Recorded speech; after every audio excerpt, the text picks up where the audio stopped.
And I put it this way, I'm in the water's going over my head, the Pacific Ocean, you know it's freezing. February, cold as shit. Been through 3 hell weeks. For you to constantly win, when this voice over here, the real you, is saying, get the fuck out of here. Go. You're nobody. You've always been nobody. And it's true. People don't hear that. That's a true voice. That's the real reality of David Goggins at 24 years old. It's not a false reality. And then you had to create another voice over here that is saying you're better than that other voice. And you're in the freezing cold water that both voices don't want to fucking be in. But you win.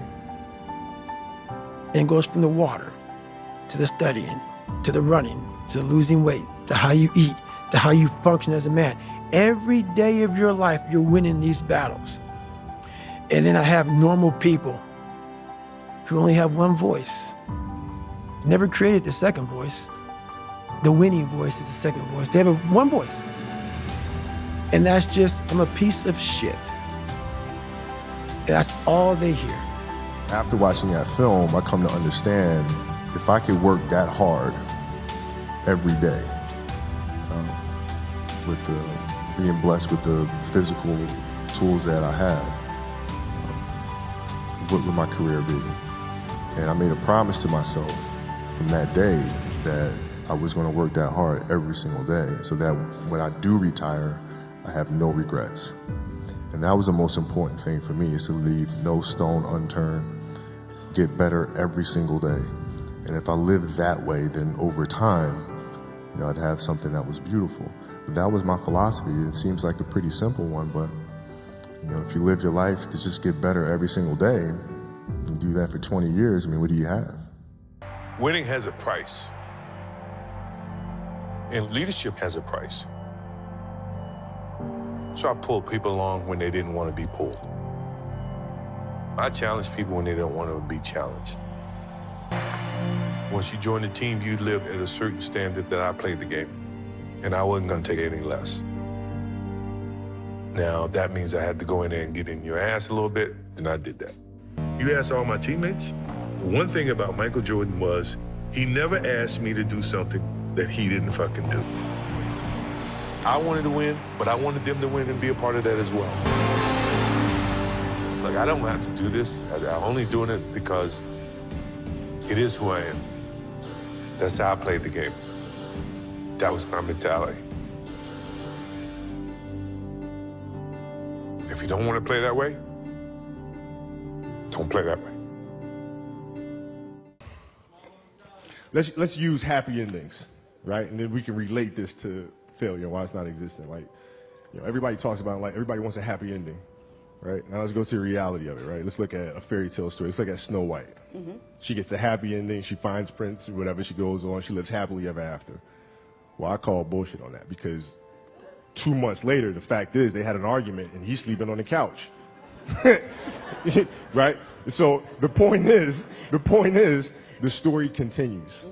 The story continues. So if you fail on Monday, the only way it's a failure on Monday is if you decide to not progress from that, right? So to me, that's why failure is not existent.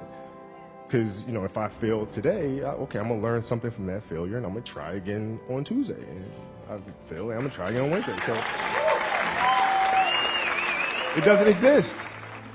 You know, you don't hear much about MJ, you don't hear much about Wayne, but they still win over and over and over again. So they show you that there's different ways of winning. There's winning where you're in front of everybody, and then there's the silent wins that nobody hears about until it's just too late. And those have a tendency to be more exciting and more gratifying for the individuals because they did it without anybody seeing it. Their similarities in their mindset is once they focus in on something, that becomes priority number one. It's just like, this is what I'm going to win at right now. And nothing's going to change my mind about it. Nothing's going to derail my focus. But when they make the shift from that thing to the next thing, now that thing is just as important. They understand that in order to own a particular space and in order to win in that arena, I got to be a little bit unbalanced. I really do have to be a little unbalanced, because if you try to balance everything, what are you going to end up getting?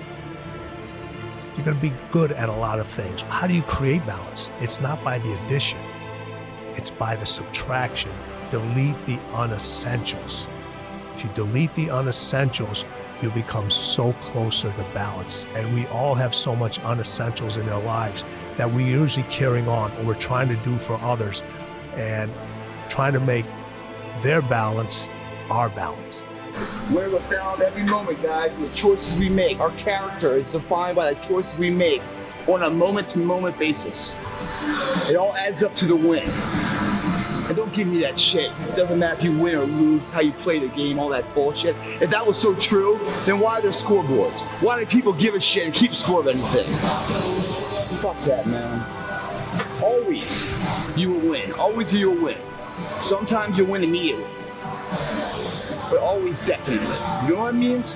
You might not win it today, but your efforts done today, even the failure felt today, are all measures that create the moment later.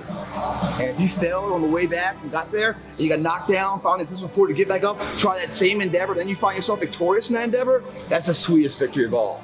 That builds a confidence that's unbreakable. What's triumph mean? What do you associate with triumph? Winning. All the time. Winning. 3, that's enough, isn't it? Enough for you? Enough for you. No, it's never enough. It's Okay. never enough as long as you compete. You know, it's always great to win. That's why you compete. And I think, you know, we're going to certainly try to do this for the 4th time. You know, but right now, the 3rd time was a lot of damn work. You know what I mean? You're hungry or you're full yet? No, you feel yourself getting full, because each time that you win, it takes away a little bit of that hunger, you know, which is a challenge within itself. You know, it's a battle within your mind to find a challenge to go to that same place that you've been 5 times before. You know, and that's hard. You know, when people say, "Well, the first one was the hardest," no, the last one's the hardest, because you're battling with yourself. If I can really elaborate on why I said myself more so than another athlete, is that because a lot of times I had to battle with myself to keep challenging myself. You know, that to me was why I would say that the biggest battle was myself, because when you get to a certain pinnacle, you got to find some ways to keep going out there for 82 games.